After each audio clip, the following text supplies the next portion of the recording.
Tin nóng, Phùng Thiệu Phong tuyên bố tái hôn với Triệu Lệ Dĩnh, bạn có tin không?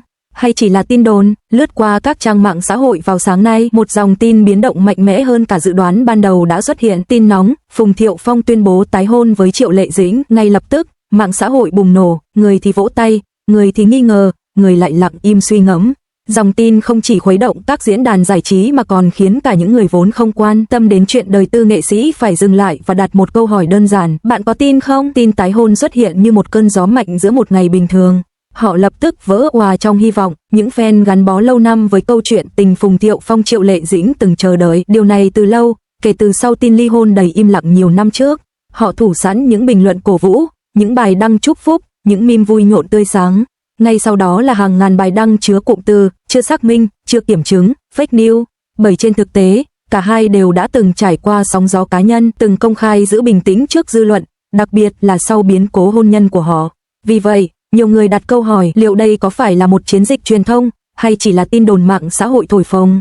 Có không ít người phản ứng một cách lý trí, nói tin đó chưa được xác thực bởi nguồn chính thống, chúng ta nên chờ đợi phát ngôn trực tiếp từ phía hai nghệ sĩ, thay vì tin ngay lập tức để trả lời câu hỏi, bạn có tin không? Người ta cần nhìn lại một bức tranh toàn cảnh, họ từng là vợ chồng, từng bên nhau, quyết định ly hôn và sau đó là giai đoạn cả hai đều cố gắng giữ mối quan hệ văn minh để cùng nuôi dạy con trai. Điều đó cho thấy hai người không đối lập nhau bằng thù hằn, mà bằng sự trách nhiệm. Họ đã trưởng thành, sau ly hôn, cả Triệu Lệ Dĩnh và Phùng Thiệu Phong đều tập trung vào sự nghiệp và vai trò làm cha mẹ. Họ từng nhiều lần được bắt gặp lịch trình trùng hợp trong công việc, cả hai từng chia sẻ hình ảnh gia đình theo cách rất tế nhị, không tức tối, không cay đắng. Tình yêu không biến mất chỉ vì chấm dứt hôn nhân, đôi khi hai người có thể đã từng yêu nhau chân thành nhưng vì lý do đời sống áp lực khác biệt cá nhân mà không thể tiếp tục. Họ có thể không tái hợp, nhưng hoàn toàn có thể giữ sự kính trọng và trân trọng ký ức lớn lao đó. Vì vậy, khía cạnh tái hợp không hoàn toàn vô lý, nhưng phải có lời xác nhận chính thức từ cả hai phía. Chỉ bởi vì ai đó tung tin trên mạng xã hội, chưa đủ để coi là tin thật. Trong trường hợp tin tức giả định này là thật, dư luận có thể phân tích ra rất nhiều dấu hiệu. Một bức ảnh chụp chung của Phùng Thiệu Phong và Triệu Lệ Dĩnh, đặt cạnh nhau thật gần, nụ cười tự nhiên, không dáng pose chính thức. Ngay lập tức, người hâm mộ tranh luận đó là ảnh mới, ảnh cũ được tái sử dụng, phải chăng là ảnh hậu trường. Một số bài đăng có hàng trăm ngàn bình luận trong vài giờ, thể hiện sự chia rẽ, ghép đôi là sự lựa chọn đúng đắn, đó là tin giả, đừng lan truyền thất thiệt, nếu là thật, chúc họ hạnh phúc, đây là mạng xã hội kiếm tương tác thôi. Thăng WEDDINGAGAIN, thăng tái hôn Phùng chưa yêu, thăng có tinh không, hashtag leo lên top trending trong vòng vài phút, phản ánh một thực tế, tin, tái hôn, dù có thật hay không thì vẫn đủ sức chấn động dư luận hiện đại. Khi đặt câu hỏi, bạn có tin không? Điều sâu sắc hơn là câu hỏi, tại sao chúng ta lại muốn tin? Câu chuyện giữa Phùng Thiệu Phong và Triệu Lệ Dĩnh không đơn thuần là hôn nhân, đó là một mối tình từng được công chúng chúc phúc, một sự trưởng thành chung gắn với vai trò làm cha mẹ, một hình ảnh hai người đối diện nhau bằng sự tôn trọng vẫn tồn tại sau chia ly. Con người luôn yêu cái kết đẹp không chỉ trong phim ảnh, mà trong đời sống. Khi những người từng yêu nhau từng giây từng phút, lại có thể tái hợp, điều đó mang đến cảm giác trọn vẹn. Cả hai đều là những cá nhân trưởng thành về mặt cảm xúc. Họ có thể xây lại một gia đình mới nếu cả hai cùng nhận thấy điều đó thực sự tốt cho con trai. Họ tin Phùng Thiệu Phong tái hôn với Triệu Lệ Dĩnh không phải là sự thật đã được kiểm chứng. Chúng ta không thể coi đó là sự kiện có thật mà không có xác nhận chính thức từ các bên liên quan hoặc báo chí uy tín. Người hâm mộ và cả xã hội vẫn hoài mong một cái kết đẹp cho những mối quan hệ đã tổn thương. Đó là lý do tại sao tin đồn này lan nhanh, khiến người ta bàn tán, đặt câu hỏi, thậm chí cảm động, nhưng bạn có quyền cảm thấy xúc động trước câu chuyện cảm xúc đằng sau nó.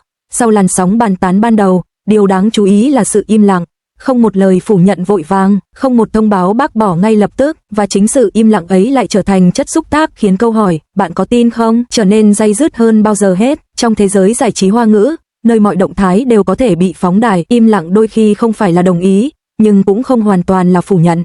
Nó là một khoảng trống, và con người thì luôn có xu hướng tự lấp đầy khoảng trống đó bằng hy vọng, suy đoán và cảm xúc cá nhân. Chính vì vậy, tin đồn tái hôn này không chỉ là một câu chuyện về hai người nổi tiếng, mà là một hiện tượng tâm lý tập thể. Nhiều người bắt đầu soi lại từng chi tiết nhỏ trong quá khứ gần.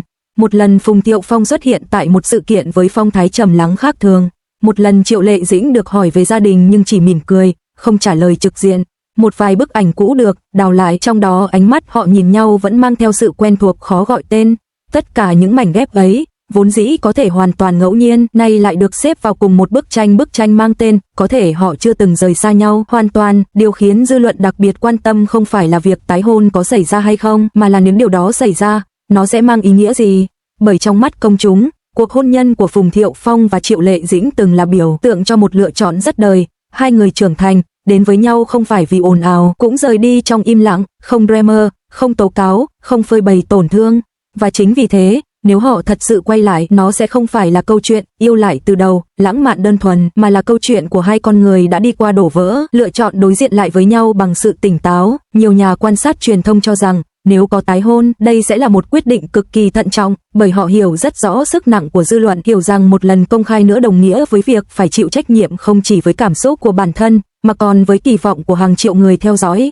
Có lẽ vì thế, người ta mới cảm thấy tin đồn này vừa gần, vừa xa, gần vì có cơ sở cảm xúc, xa vì quá nhiều rào cản thực tế. Ở một góc khác, không thể không nhắc đến yếu tố đứa trẻ.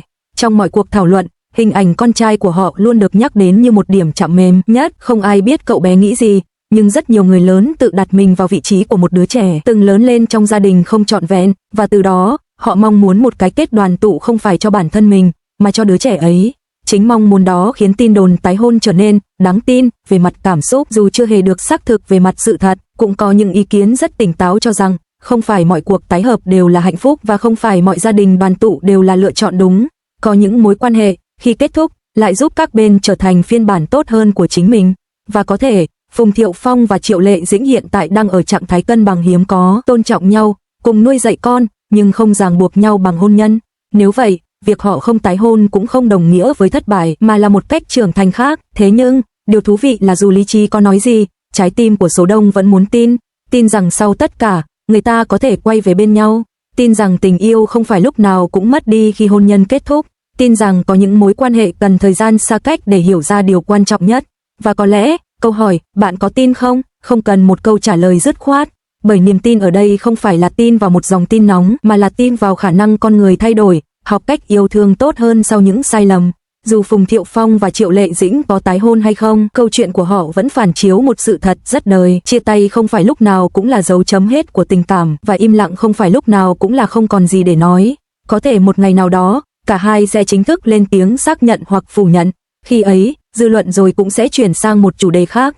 Nhưng khoảnh khắc hiện tại, khi tin đồn vẫn còn lơ lửng, lại là lúc con người được phép suy ngẫm nhiều nhất về tình yêu, gia đình và sự lựa chọn của chính mình. Vì vậy, nếu hỏi lại một lần nữa, bạn có tin không? Có lẽ câu trả lời chân thật nhất là chúng ta không biết điều gì sẽ xảy ra, nhưng chúng ta tin rằng giữa họ đã từng tồn tại một tình yêu đủ lớn để khiến người khác vẫn muốn hy vọng.